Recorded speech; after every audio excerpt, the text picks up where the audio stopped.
Hi guys, welcome to my YouTube channel Vishnu coaching centre.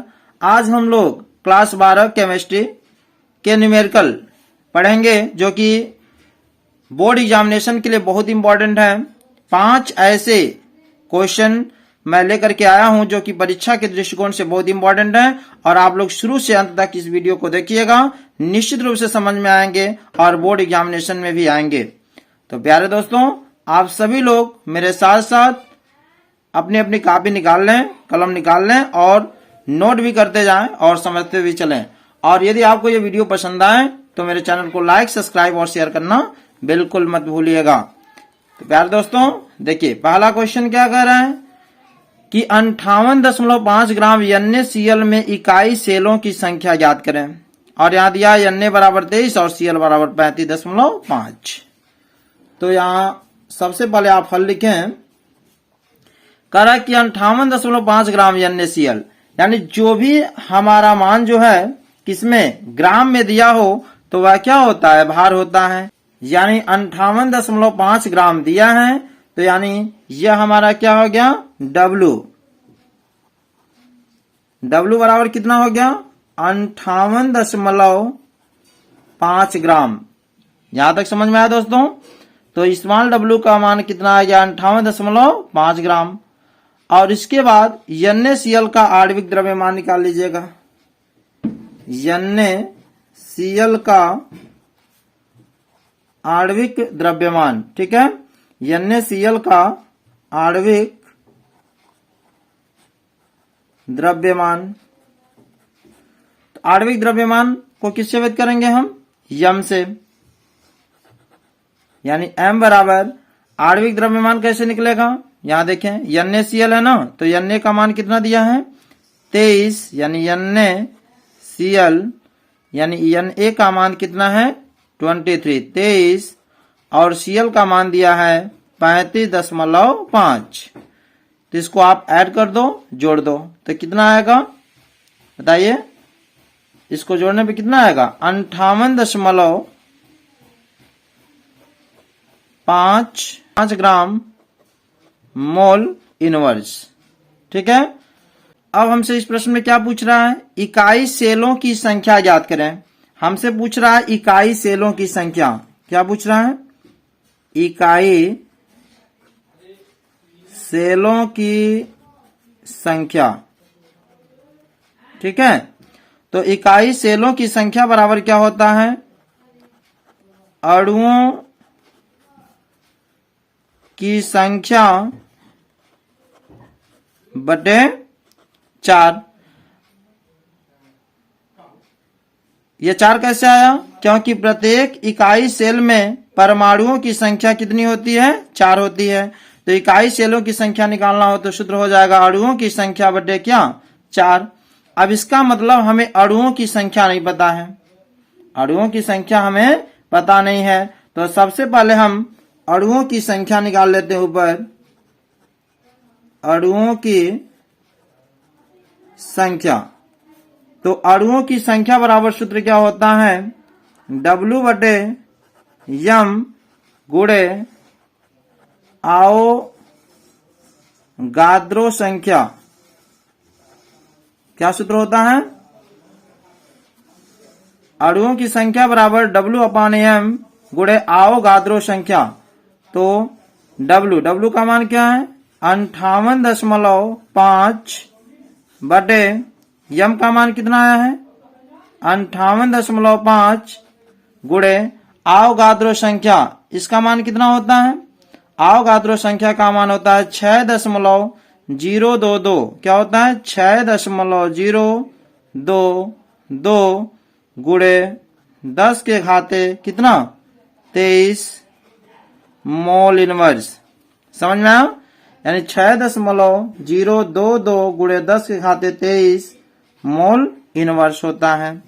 अब देखिए 58.5 से ये क्या हो गया, कट गया, तो ये कितना आ जाएगा, 6.022 गुणे 10 के घाते 23 मोल इनवर्स। समझ में आया। ये हमारा अणुओं की संख्या आ गया इतना।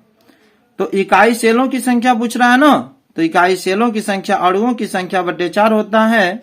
तो यहां देखिए अणुओं की संख्या कितना आया है 6.022 गुणे 10 के घाते 23 और बटे क्या हो गया 4। समझ में आया। अब 4 से अब इसको भाग दिया जाए तो कितना बेर कटेगा। अब इसका हम भाग देते हैं 6.022। ठीक है, तो 4 एकम 4, 6 में से 4 गया 2.04 बच्चे 20 कट गया।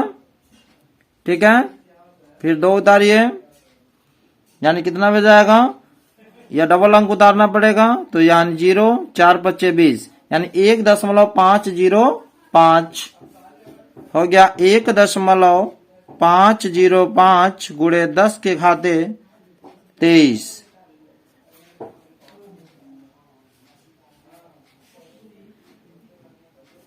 यही आंसर है। समझ में आया दोस्तों। क्वेश्चन नंबर 2 में चलें। कह रहा कि किसी पदार्थ के 7.5 ग्राम को 75 ग्राम जल में घोलने पर जल के हिमांक में 1.2 डिग्री सेंटीग्रेड का अवनमन हुआ है। पदार्थ का आणविक द्रव्यमान ज्ञात कीजिए। जल में मोलर अवनमन स्थिरांक दिया है 1.86। एक चीज आप ध्यान देंगे कि जो घोला जाए वह विलेय होता है और जिसमें घोला जाए वह विलायक होता है। तो यह प्रश्न में देखें किसी पदार्थ के 7.5 ग्राम को 75 ग्राम जल यानी 75 ग्राम जल है, यानी यह इसकी मात्रा क्या है अधिक होगी, तो यह क्या हो जाएगा विलायक हो जाएगा और यह क्या होगा विलेय हो जाएगा। समझ में आया। तो यहां हल लिखते हैं विलेय। विलेय का द्रव्यमान यानी W बराबर विलेय का द्रव्यमान कितना दिया है 7.5 ग्राम। यही तो कम है तो 7.5 ग्राम हो गया। और जबकि यहां जल क्या है विलायक है तो लिखिए विलायक का द्रव्यमान। विलायक का द्रव्यमान यह कैपिटल W हो जाएगा। तो विलायक का द्रव्यमान कितना दिया है 75 ग्राम। समझ में आया। आगे बढ़े कि जल के हिमांक में 1.2 डिग्री सेंटीग्रेड का अवनमन हुआ है। क्या हुआ है अवनमन हुआ है। तो यहां ध्यान देंगे कि हिमांक में अवनमन, हिमांक में अवनमन, हिमांक यही है ना, हिमांक में 1.2 डिग्री सेंटीग्रेड का अवनमन हुआ है। तो हिमांक का अवनमन, ठीक है, तो हिमांक का अवनमन इसको हम किससे व्यक्त करते हैं डेल्टा टीएफ। डेल्टा टीएफ बराबर दिया है 1.2 डिग्री सेंटीग्रेड। ठीक, तो जब भी आपका हिमांक में अवनमन दिया रहे हिमांक का अवनमन तो इसको डेल्टा टीएफ से व्यक्त करेंगे। यहां तक दोस्तों समझ में आया। कोई दिक्कत हो तुरंत बोलें आप। और इसके बाद दिया है कि अवनमन का स्थिरांक। क्या दिया है अवनमन का स्थिरांक, और अवनमन के स्थिरांक को हम केएफ से व्यक्त करते हैं। किससे व्यक्त करते हैं केएफ। तो केएफ बराबर हमारा दिया है क्या 1.86। समझ में आया। तो पूछ क्या रहा है पदार्थ का आणविक द्रव्यमान। हमसे क्या पूछ रहा है पदार्थ का आणविक द्रव्यमान, यानी यम का मान हमसे क्या कर रहा है पूछ रहा है। तो यम बराबर सूत्र क्या होता है 1000 गुणे KF गुणे स्मॉल w बटे डेल्टा TF गुणे कैपिटल W। ये आपको सूत्र क्या होना चाहिए याद होना चाहिए। यम बराबर क्या होता है 1000 गुणे KF गुणे small w upon delta TF गुणे कैपिटल W। ठीक है, अब इसमें हम क्या करते हैं मान रख लेते हैं।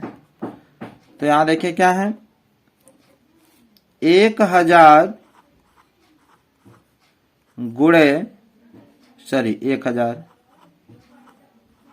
1000 गुणे KF KF का मान कितना दिया है 1.86 गुणे स्मॉल w का मान क्या है 7.5 और सबके बटे डेल्टा TF का मान क्या दिया है 1.2 गुणे कैपिटल W का मान क्या दिया है 75। समझ में आया। अब इसको यहां हम हल करते हैं।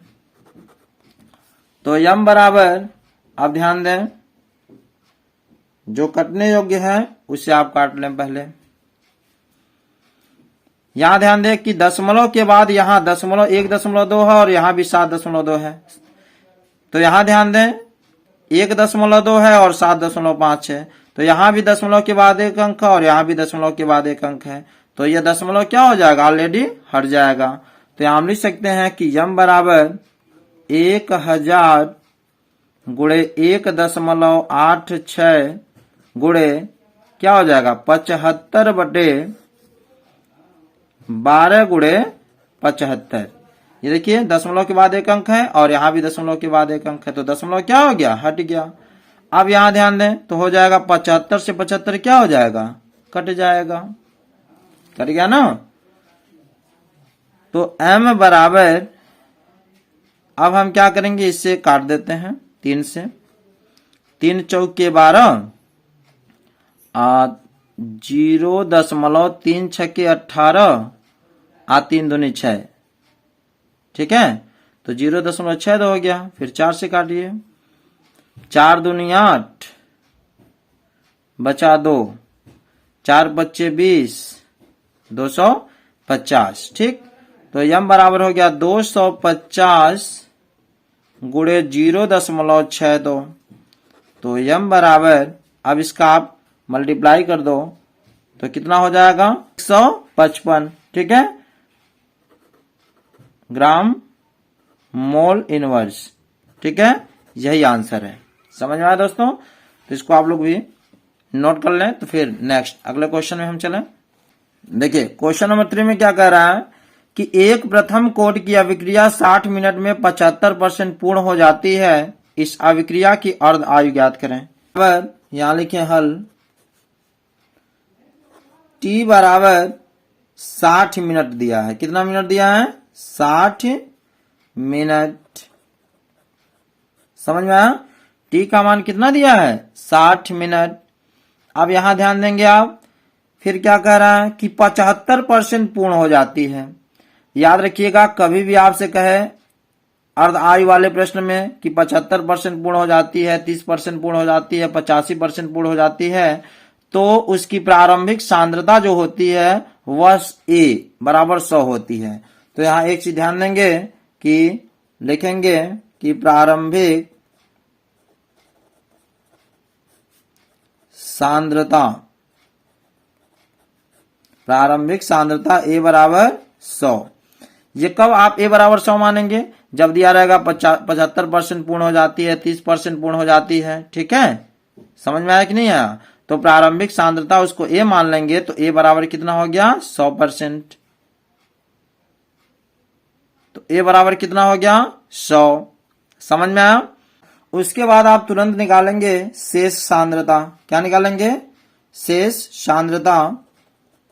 शेष सांद्रता ये क्या हो जाएगा A माइनस एक्स। ये क्या हो जाएगा A माइनस एक्स, ठीक है।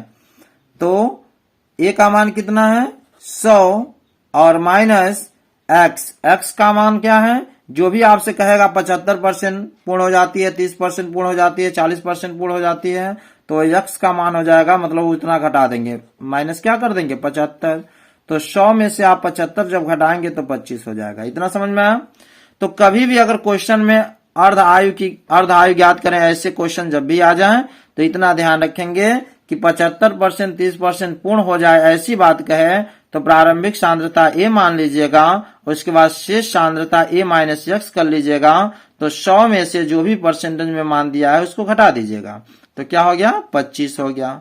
यहां तक समझ में आया। अब हमसे क्या पूछ रहा है कि इस अभिक्रिया की अर्ध आयु ज्ञात करें। क्या पूछ रहा है हमसे? इस अभिक्रिया की अर्ध आयु। तो अर्ध आयु पूछ रहा है, तो अर्ध आयु बराबर क्या होता है? अर्ध आयु को हम किससे व्यक्त करते हैं? टी हाफ से। टी हाफ को हम क्या कहते हैं? अर्ध आयु। टी हाफ को क्या कहते हैं? अर्ध आयु। तो अर्ध आयु बराबर सूत्र क्या होता है आपको ये जानना होगा। तो अर्ध आयु का सूत्र क्या होता है? टी हाफ बराबर 0.693 अपॉन के। ठीक है, इसका मतलब हमको के का मान सबसे पहले निकालना है। के को क्या कहते हैं? अभिक्रिया वेग स्थिरांक। क्या कहते हैं? अभिक्रिया का वेग स्थिरांक। तो सबसे पहले हम लोगों को प्रथम कोटि की अभिक्रिया का वेग स्थिरांक निकालना है। तो यहां लिखें प्रथम कोटि की अभिक्रिया, प्रथम कोटि की अभिक्रिया का वेग स्थिरांक, वेग स्थिरांक। और वेग स्थिरांक को हम किससे व्यक्त करते हैं? के से।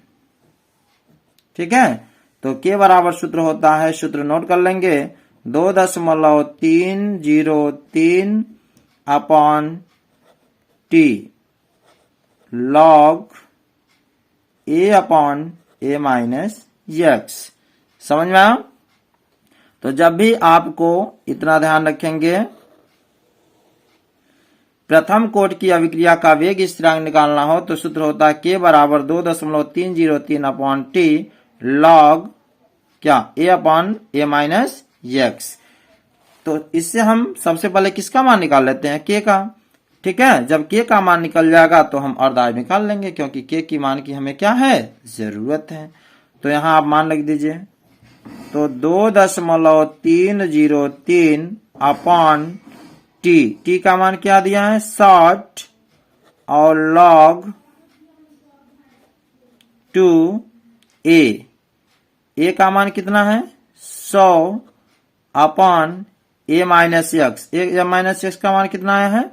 25। ठीक है, फिर यहां देखें आप, के बराबर 2.303 बटे 60 लॉग 2, 25 चौके 100, 4 लाख 4 हो गया ना। तो फिर के बराबर 2.303 बटे 60 लॉग, अब ध्यान देंगे आप, तो यहां ध्यान दें, ये 2 नहीं है। ठीक है, 100 बटे 25, 25 चौके 100, यह भी नहीं है, यानी 4। समझ में आया? तो यहां पर 4 है ना, तो log 4 को हम क्या ले सकते हैं? 2 के पावर 2। समझ में आया? तो के बराबर 2.303 बटे 60 आगुड़े एक सूत्र होता है log m के पावर n, log m के पावर n। तो log m के पावर n सूत्र होता है, ये सूत्र नोट कर लेंगे यहां कि log m के पावर n बराबर होता है n log m। ये सूत्र नोट कर लेंगे आप। ठीक है ना? तो ये घात, सबसे घात कहां जाता है? सबसे पहले आ जाता है। तो क्या हो जाएगा? 2 log 2। समझ में आया? अब यहां ध्यान दें आप, ये 2 से काट दीजिए, 2 1 कम 2, यह 30 वेद में कटा।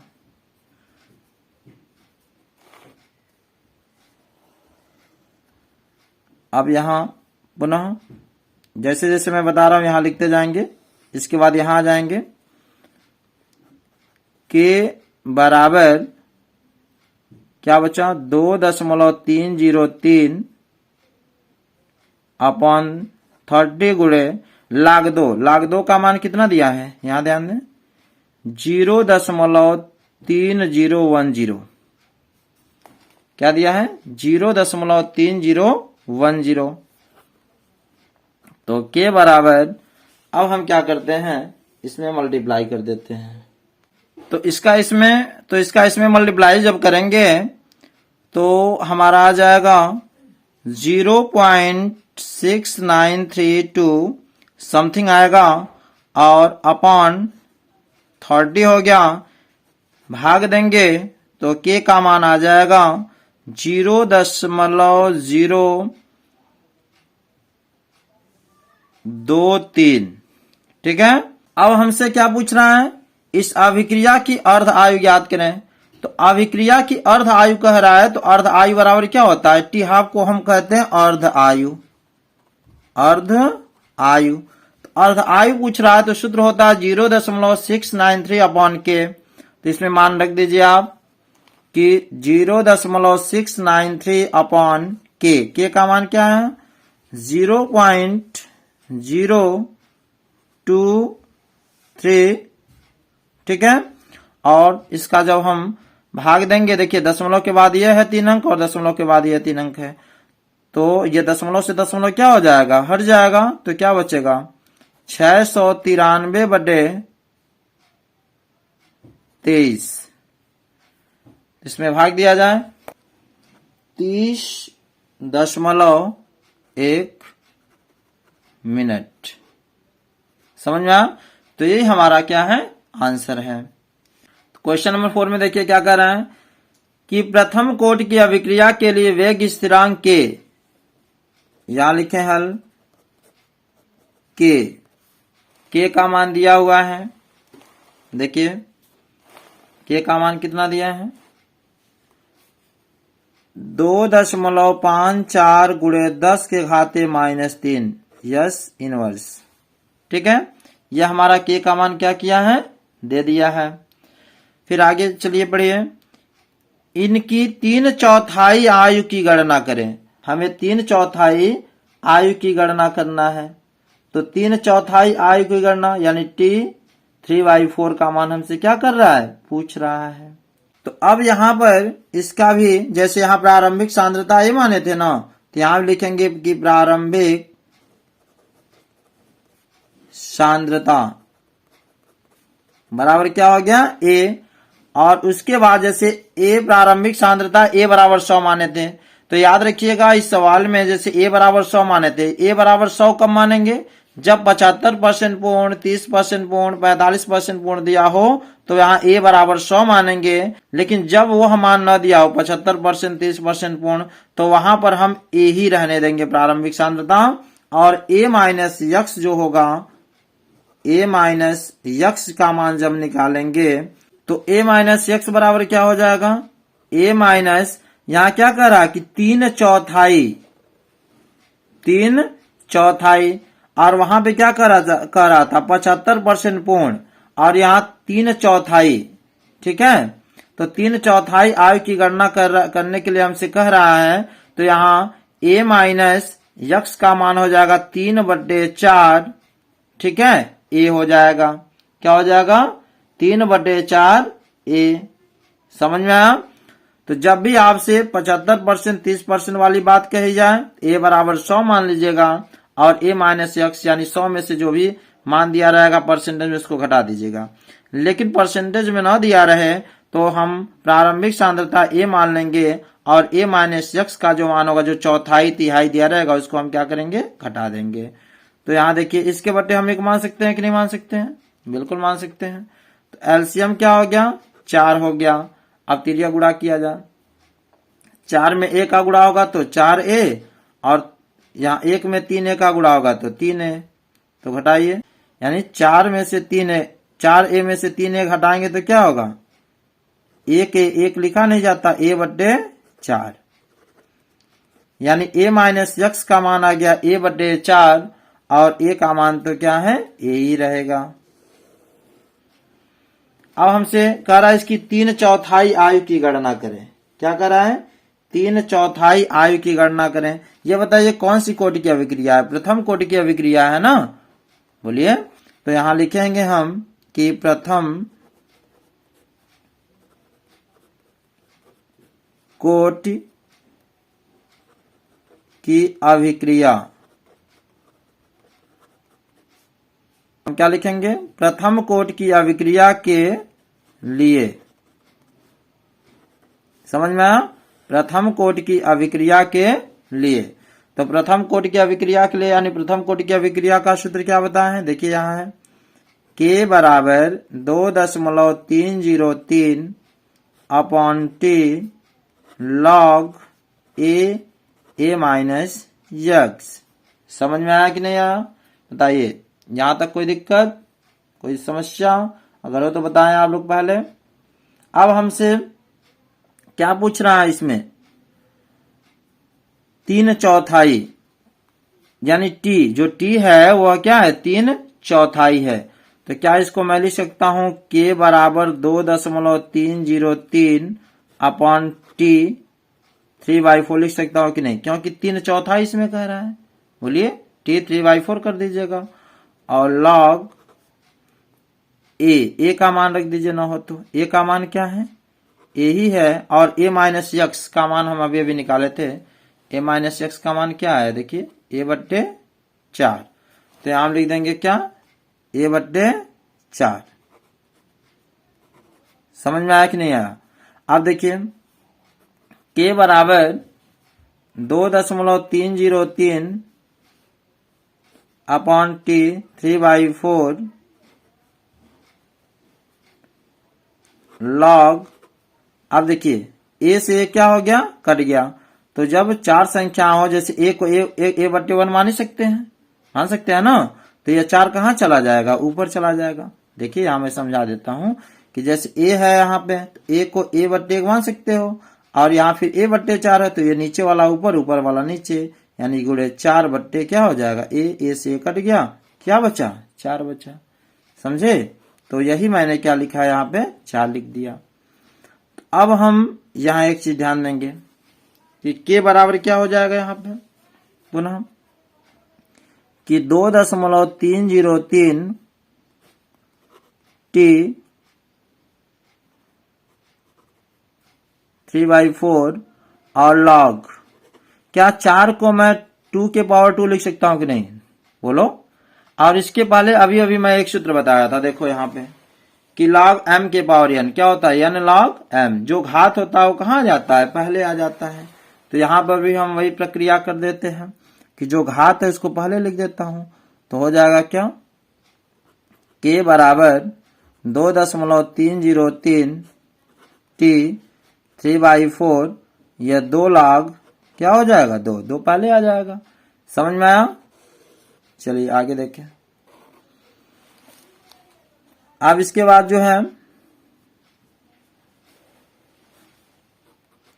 K बराबर 2.303 टी 3/4 2 गुणे log 2 का मान देखिए क्या दिया है, यहाँ दिया है ना, देखिए log 2 का मान क्या दिया है, 0.3010, क्या दिया है, 0.3010। ठीक है, अब हम क्या करते हैं, इसका तिर्यक गुणा करते हैं, इसके बटे का मान लेते हैं। ठीक है, या K का भी मान रख दो, क्या करना है, K का मान कितना है, K का मान मेरा कितना है, देखिए K का मान यही है ना, मान रखिए 2.54 गुणे 10 के घाते -3 बराबर 2.303 गुणे, यहाँ गुणे करिए, ठीक है, गुणे 2 गुणे 0.3010, ठीक है, और सबके बटे हो गया क्या, T 3/4। अब इसके बटे भी कुछ नहीं है तो एक मान सकते हैं, तिर्यक गुणा हम कर देते हैं। ठीक है, इसका गुणा इसमें और इसका गुणा इसमें, तो इसका जब इसमें गुणा होगा T 3/4 गुणे 2.54 गुणे 10 के घाते -3 बराबर 1 का गुणा इसमें करिए, तो 2.303 गुणे 2 गुणे 0.3010। समझ में आया, और हमसे यही मान पूछ रहा था ना, तो क्या हो जाएगा, T 3/4 बराबर 2.303 गुणे 2 गुणे 0.3010 अपॉन 2.54 गुणे 10 के घाते -3। समझ में आया? तो इसको आप जब सॉल्व करेंगे t 3/4, जब इसको आप हल करेंगे तो हल करने पर जो इसका आंसर आएगा 5.458 गुणे 10 के घाते 2। यही हमारा क्या होगा? आंसर होगा। ठीक, यहां से तो हल कर ही सकते हैं, आप लोग इसको हल कर लीजिएगा, गुणा भाग है। ठीक, तो यही 5.458 10 के घाते 2। ठीक है, यस, यही हमारा क्या है? आंसर है। ठीक है, तो नेक्स्ट क्वेश्चन देखें। प्रश्न में जैसे कह रहा है कि 298 के पर n/50 KCl विलयन की विशिष्ट चालकता 0.002765 ओम इनवर्स सेमी इनवर्स है। इस विलयन से युक्त सेल का प्रतिरोध 400 ओम है। सेल स्थिरांक की गणना कीजिए। ठीक है, तो यहां ध्यान दें आप, सबसे पहले तो विशिष्ट चालकता क्या दिया है? विशिष्ट चालकता। तो लिखें विशिष्ट चालकता। विशिष्ट चालकता कितना दिया है? 0.00265 ओम इनवर्स सेमी इनवर्स। ठीक है, यह मान हमारा दिया हुआ है। उसके बाद क्या दे रहा है? प्रतिरोध। प्रतिरोध प्रतिरोध कितना दिया है? 400 ओम। ठीक है, और हमसे पूछ क्या रहा है? सेल स्थिरांक की गणना। सेल स्थिरांक। सेल स्थिरांक हमसे क्या कर रहा है? पूछ रहा है। तो हमें सबसे पहले एक सूत्र याद रखना होगा कि जब कभी भी सेल स्थिरांक आपसे मान पूछा जाए या विशिष्ट चालकता पूछा जाए तो सूत्र होता है विशिष्ट चालकता बराबर चालकता गुणे सेल स्थिरांक। ठीक है, तो जब भी आपसे सेल स्थिरांक पूछे तो पहले तो सूत्र आपको यह याद होना चाहिए कि विशिष्ट चालकता बराबर सूत्र क्या होता है? तो विशिष्ट चालकता बराबर सूत्र होता है चालकता गुणे सेल स्थिरांक। समझ में आया? तो हमें सेल स्थिरांक पूछ रहा है ना, बोलिए, तो हो जाएगा सेल स्थिरांक बराबर सूत्र हो जाएगा विशिष्ट चालकता बटे चालकता। विशिष्ट चालकता बटे क्या हो जाएगा? चालकता। अब यहां एक चीज आप ध्यान देंगे कि आप लोग पढ़े होंगे कि C बराबर यानी चालकता बराबर, आप लोग पढ़े होंगे चालकता बराबर सूत्र होता है 1 बटे प्रतिरोध। चालकता बराबर सूत्र क्या होता है? 1 बटे प्रतिरोध। पढ़े हैं कि नहीं पढ़े हैं? C बराबर 1 बटे R। बताइए। तो इसी बेस पर यहां ध्यान दें, क्या हो जाएगा कि विशिष्ट क्या हो जाएगा? विशिष्ट चालकता। अब क्या इसके बटे हम एक मान सकते हैं? बिल्कुल मान सकते हैं। क्यों? क्योंकि चालकता का मान रख रहे हैं। चालकता बराबर क्या होता है? 1 बटे प्रतिरोध। समझ में आया कि नहीं आया? तो 1 2 3 4 4 हो गए, तो हो जाएगा क्या? विशिष्ट चालकता बटे 1 गुणे, ये नीचे वाला ऊपर चला जाता है और ऊपर वाला नीचे आ जाता है। पढ़े हैं कि नहीं? आपको भाग, ये सब भिन्न का भाग वगैरह सिखाए हैं कि 1 2 3 4 संख्या रहे तो ये नीचे वाला ऊपर, ऊपर वाला नीचे हो जाता है। तो प्रतिरोध कहाँ चला जाएगा? ऊपर, यानी प्रतिरोध बटे क्या हो जाएगा? 1 नीचे का लिया नहीं जाता है, तो क्या हो जाएगा? विशिष्ट चालकता। विशिष्ट चालकता का मान कितना दिया है? 0.00275 गुणे प्रतिरोध, प्रतिरोध का मान क्या है 400। अब इसका आप मल्टीप्लाई कर दीजिए, गुणा कर दीजिए। जब गुणा करेंगे तो यह आ जाएगा 1.106, ठीक है, सीएम इनवर्स। यही मेरा क्या है आंसर है। तो प्यार दोस्तों, यह कक्षा 12 के केमिस्ट्री के बहुत ही इंपॉर्टेंट न्यूमेरिकल थे। इसको आप लोग अच्छे से समझ करके नोट्स बना लें, तैयारी कर लें।